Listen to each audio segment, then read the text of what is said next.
Miss Harrison, we seem to have got off on the wrong foot.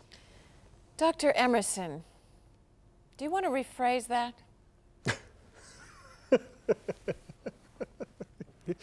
You are very funny. Really? Perhaps the laughter is put on to put me at my ease, so you can manipulate me. Or does that sound like paranoia? When Peter and I agreed to do the play together, I started working on my own. I started it as a meditative practice of lying in bed and letting the energy go out of my arms and my legs and my body. And it became a very restful state for me. And just the imaginative, if this had happened to me, what would this be like? And through the course of rehearsal, when I was in the bed, I would try and not do anything for myself. I would ask the other actors to do it, so I could get used to, while I was in that bed, I could not do for myself. And that put me in a really good mental state in preparation for rehearsals and now for performance. So it does feel like a relaxation, but my mind is going 10 to the dozen. Because I'm not using my body, my mind has become sharper. Would you describe yourself as suffering from paranoia? No. What would you say paranoia was? Difficult.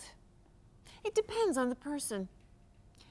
Someone whose feelings of security are tied to his or her sense of what is right and will accept no denial. If the person were, say, a sculptor, then we would describe the condition as paranoia. If, however, he were a doctor, we would describe it as professionalism. You don't like doctors. Do you like patients?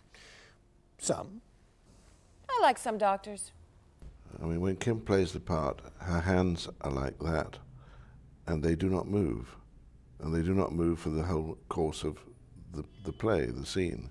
Only her head moves. That's all she can move. Now that could have been a state of enormous tension. Can I keep my hands still? And then it would have been agony. But she's achieved this relaxation so that I don't think she even thinks about her hands or the rest of her body.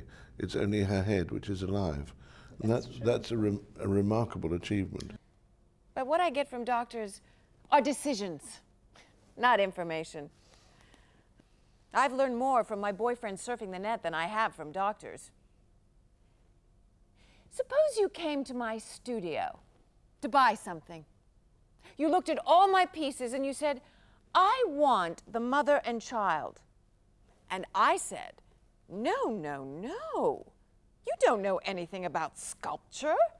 The proportion's all wrong. The texture's boring. You're getting the flamingo. I feel, maybe it's because I'm playing it, that the fact that a woman is in the bed as opposed to a man, because a woman gives birth, gives life, and this is a woman of childbearing years who has broken up a relationship, that's not going to be a possibility for her. But I think it's tragic in both senses, you know. I've had 2 friends who have been disabled and been faced with the choice of whether to continue their lives or not. And it was poignant for different reasons, you know, but it is a tragic situation, and that's what this woman is dealing with. But we're not talking about a piece of sculpture to decorate a room, but about your life. That's right. My life. But your obvious intelligence weakens your case. I'm not saying you would find life easy, but you do have resources an unintelligent person doesn't have. My God. It's a catch-22. Something like Sex and the City is a very stylized, the way it's written, the way it was produced, the way it was acted. But I don't really feel there is a big difference between film acting and theater acting and television acting. I think acting is acting. You are portraying the human condition, and you must do that as truthfully as you can. If you're clever and sane enough to put up an invincible case for suicide, it demonstrates you shouldn't be allowed to die.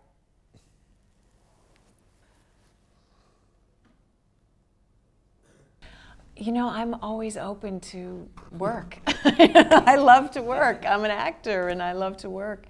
For me, it's always very important that the story is there and there's a wonderful story to tell. I think that, you know, actors will come together when there is a wonderful script and a wonderful director and a wonderful part. And I think that that's what we all hope for. And if those are in place, I would definitely play Samantha again.